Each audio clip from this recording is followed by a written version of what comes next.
ఆషాఢ మాసంలో పెళ్ళైన ఆడపిల్లలు తమ పుట్టింటికి ఎందుకు వెళ్ళాలి? ఆషాఢ మాసానికి ఆడపిల్లలకి బోనాల పండుగకి ఉన్న సంబంధం ఏంటి? ఈ క్వశ్చన్కి ఇప్పుడు నేను ఆన్సర్ చెప్తాను, వినండి. దీని వెనక తరతరాలుగా చెప్పబడుతున్న ఒక పెద్ద స్టోరీ ఉంది. సింపుల్ వర్డ్స్లో మీకు చెప్తాను, వినండి.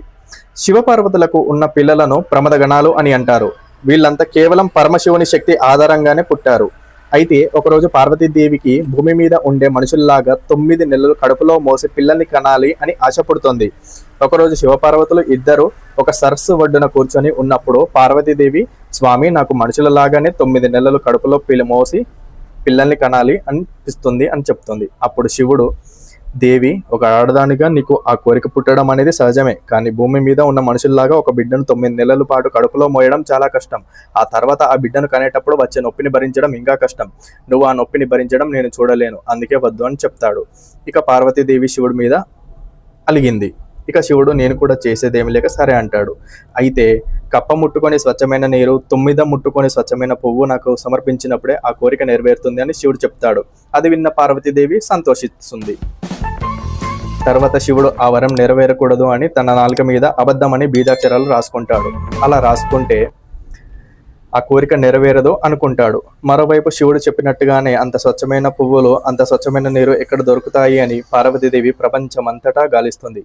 పార్వతీదేవి బాధను చూడలేక శివుడు ఒక జంగమయ్య రూపంలో కనిపించి, కొబ్బరికాయలో ఉండే నీళ్లు ఏ జీవి తాగనంత స్వచ్ఛంగా ఉంటాయని, దానిలో ఉండే పువ్వు తుమ్మెదలో వాళ్ళనంత స్వచ్ఛంగా ఉంటుందని ఒక కొబ్బరికాయని తీసుకువెళ్ళి శివుడికి ఇవ్వమని పార్వతీదేవికి చెప్తాడు. అయితే వెంటనే సంతోషంతో పార్వతీదేవి ఒక కొబ్బరికాయను తీసుకొని శివుని దగ్గరికి వెళ్తుంది. అప్పటికే పార్వతీదేవి గర్భవతి అవుతుంది. నేను లేకుండానే నువ్వు గర్భవతి ఎలా అయ్యావు అని శివుడు పార్వతీదేవిని అనుమానించాడు. అగ్ని పరీక్షకు సిద్ధమవ్వమంటాడు.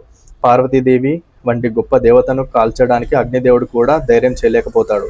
అప్పుడు అగ్ని ప్రవేశం కోసం ఏర్పాటు చేసిన చితిని శివుడు తన 3వ కన్ను తెరిచి కాలుస్తాడు. అందులో అగ్ని ప్రవేశం చేసిన పార్వతీదేవికి ఆ మంటల్లో ఉండగానే ఒక ఆడపిల్ల పుడుతుంది.